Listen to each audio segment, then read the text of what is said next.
Welcome. Let's welcome Sarah. Computers down. Computers down. Full human-to-human attention. Okay. Hamlet. Hamlet as seen now.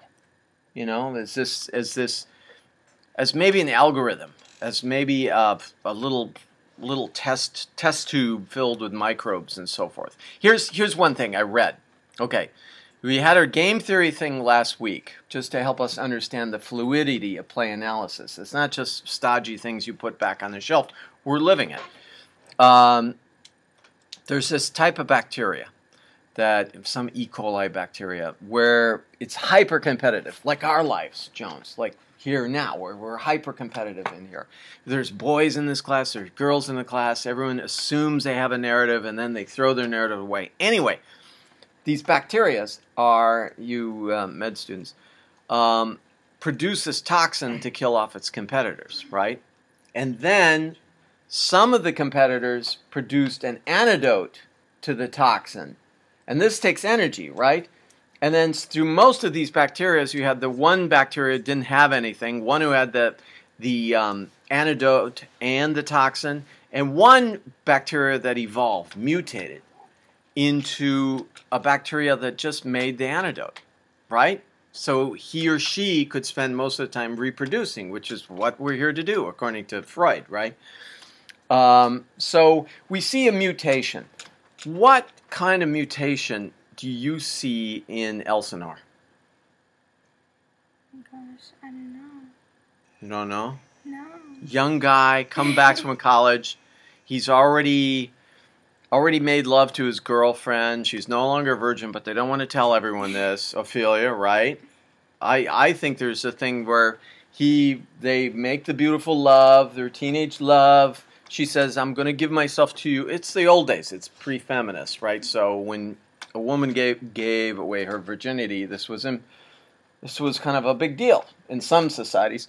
So Ophelia gave that away. He went away, said, I'm going to college, but I'm coming back because you're my girlfriend. I love you. You're hot. You're whatever. And besides, we already had sex. So I'm going to be true to that word. He comes back, and his father's dead. And Ophelia knocks on his door and says, oh, okay, that's a wrinkle in it, but what about us? What about them? And then he doesn't really. And he looks at him, and about her anymore. He looks at her and said, what about my career?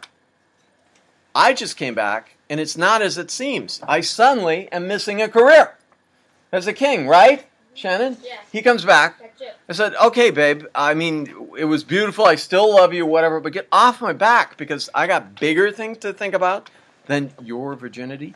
You know, and one of which is my health and taking back this kingdom from my evil Uncle Claudius, who, on top of that, has not only taken the kingdom, he's married my first girlfriend, my mother. Right? Really? Sure. According to Freud. Ideas on that.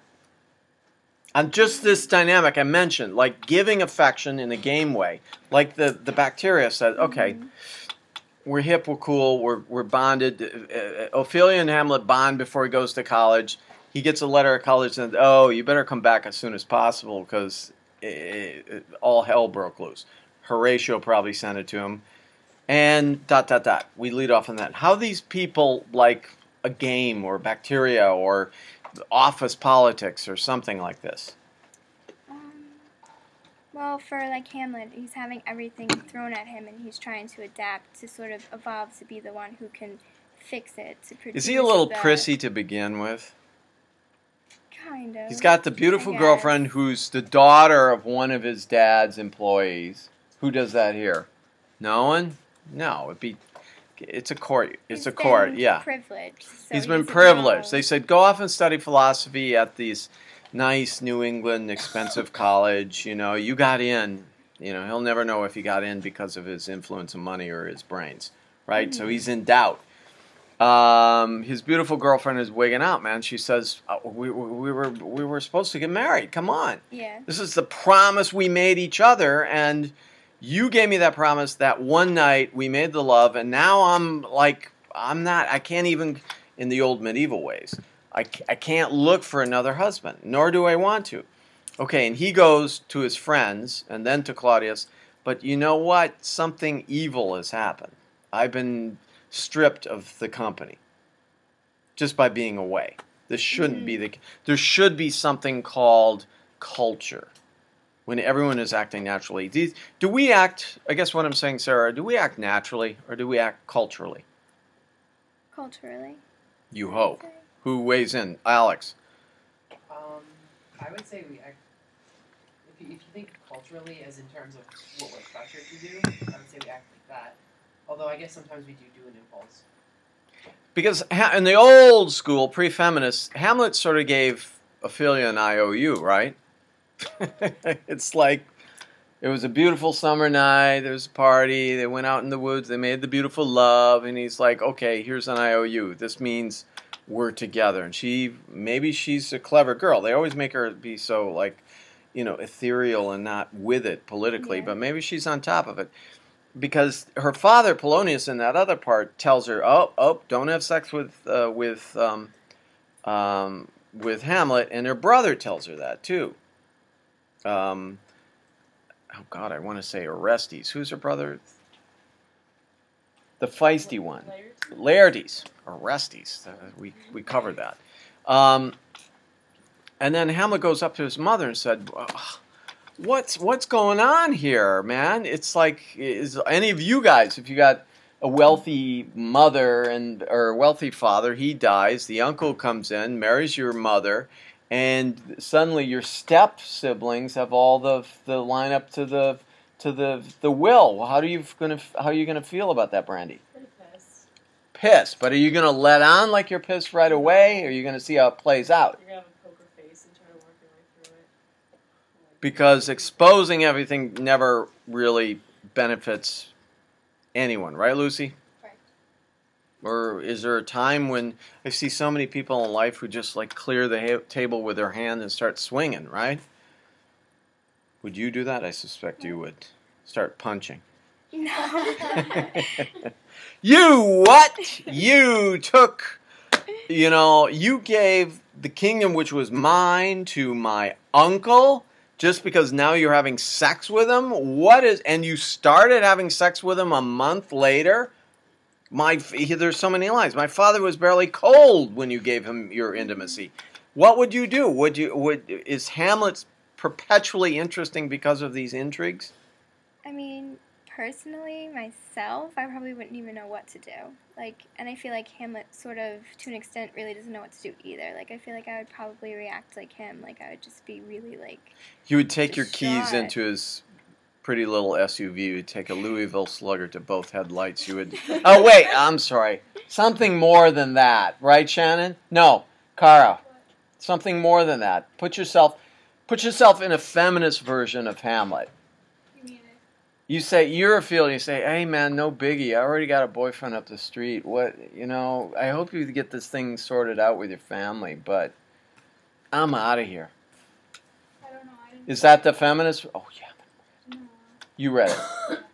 Well, Is that the case? And we live in a time, okay, medieval, it's almost like a terrarium, right? It's like we got all these little bugs in there.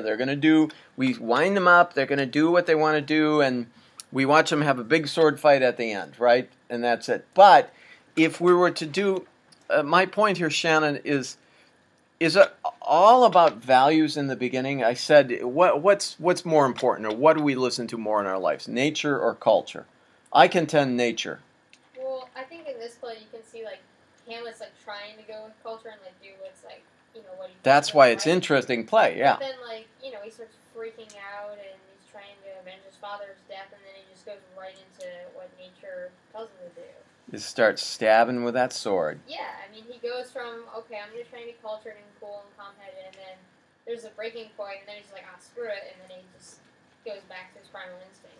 But the whole scene of her suicide, or him coming back and finding out that the York scene with the skull, that his girlfriend committed suicide, it's like, well, what would you guys do if you ditched a boyfriend or girlfriend and then you woke up a couple weeks later and your mom said, or someone told you, "Oh, your girlfriend committed suicide"?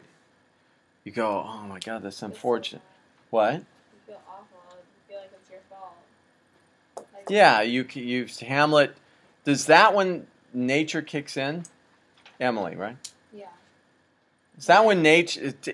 Hamlet says, "Enough of this culture stuff. It just I can't figure out the whole court. I can't figure out what the court is going to be doing. My mom's having sex with this usurper. You know, they call it marriage, but I know what it is. It's really she's a survivor. She's just in there having sex, and this guy I used to be friends with, Laertes, my girlfriend's brother, is a pain in the ass, right? Her father's an idiot, right? Polonius gets stabbed right away by Hamlet anyway, right? Brandy, what is this? Why is this still juicy after all these years to look at? Why are we not just entertained but fascinated by this? Let's just call it a thesis of game. People in power, even though they have the power, still continue to do stupid things and they don't have to. We're fascinated by it and we don't get to deal with this stuff. And power usually always has its double in intimacy, right? It's like the backing of the king is through having sex with the queen. The promise, and he didn't need to make Ophelia's girlfriend. She was that affectionate, Vikram? What was? Did you suspect there was maybe some sort of love between Hamlet and Ophelia in the beginning before he left? I mean, I think so. It could have been possible, but back then it could have been not possible either. They could have just been using it. I think it was Guys are just guys. Is that what you're saying? Kevin is nodding. Guys act like that for millennia. I think Ophelia loved Hamlet. She wanted him, like she gave him to her, and then Hamlet was kind of like, alright, I'm moving on to bigger and better things. Like, bye, see ya. I think this is just my assumption that he loved her. He was really, I think maybe she was good in bed. And she wove this thing around him like, man, when you come back, there's more of this. And you're going away with a bunch of boys to college, and you'll be fantasizing about me. She's positioning herself as a trophy, right? When you come back, I will be the new queen, right? Queen Ophelia, right? That's what it's all being lined up for. Kevin, weigh in on this. I thought when he was young, he was just trying to get a little laid. He liked her. But she came on too strong when he got back, when he had the news of his father and had to deal with all this other things, and he said, I didn't have time for you right If you were a career coach of Ophelia, what would you suggest she do? A career and relationship coach. First off, don't kill yourself, because then That's only a loser does that. And second off, I would have just laid low for, stayed on the scene, but laid low. Laid low, dressed up a little sexy around him, and just kept the hook going. But it's like, you'll get all this sorted out. That's too calculating, Malik. That's way too calculating. Is it? Jeremy. Actually, it might work. I don't know if she played her cards right. She played a long game. She played a long game? What? Was she supportive? Yeah. I mean, that whole scene in the play within the play, she's like, she wants to get back. I mean, we're looking at it through our modern eyes. It's like, okay, this is really about two people and how they can sustain love. Or she could try and join with Hamlet in what his other ventures. I think that would be an interesting play. Also, was she supportive? Like, did she try to help him? Or was She could have said, my dad is the minister. He's a little bit of an idiot, but let's go undercover and try and figure this out. If it comes to killing off Claudius ourselves, what's that song? Stand by your man. I think in the end she was a little too far gone because she had a great mental deterioration throughout the book. Yes, So but if she were more Machiavellian, I think it still would have ended in her death. do you think that's a plot contrivance? Do you think Shakespeare wanted her to die? Yeah. Oh, the women all say, yeah, Christina. Didn't a lot of women die in his play?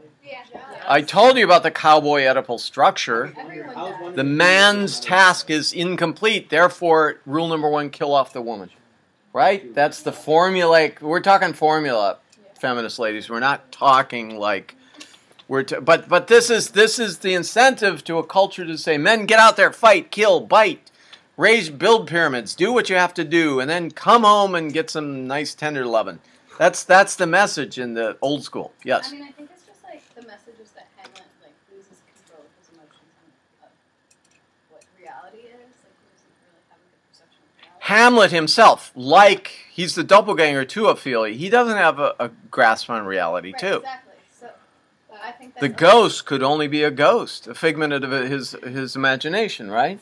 And Hamlet's loss on reality, like, basically makes Ophelia lose reality as well. Like, I don't think Ophelia was supposed to be a pivotal character. She was just kind of another thing that Hamlet was going to lose because of his loss.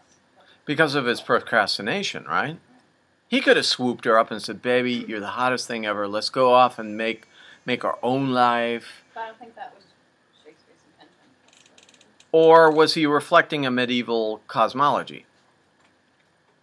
Is this the way it happened in the Middle Ages? Is that, I mean, rough times, right? Yeah. Or according to what we think a civilized society is. Hamlet does not subscribe to the eye for an eye. Back there, what do we got? Texting. Eye for an eye. Let's weigh in. Jones, Taiwan. One family insults another. You go over there and shoot them, right? No. The eye for the eye thing is what we assume, like Southern hillbillies and mountainous Sicily and all, where tribal rivalries are worked out that way. Name again? Liz. What about this? Is this truly like a battleground, a chessboard of civilized over nature culture dichotomy? Is that perennially why we like to look at Hamlet? There's sex, there's death, there's violence, there's intimacy, there's all those elements like in our face. But is this a battleground between culture and nature? I'd say partially culture, just because of, I think that the Middle Ages thing with Ophelia and Hamlet and how he left her and she killed herself and stuff like that, that's definitely Middle Ages. But Hamlet does lose control, and I don't think that it's socially acceptable to like lose control and kill everyone, and people know that it's wrong, and Hamlet he did it anyway, so it just shows that nature can get the best of us at times. Not just a contrivance. Let's give Sarah a hand. We're almost done. I hope you don't get chopped off, half of you here. But see you on YouTube.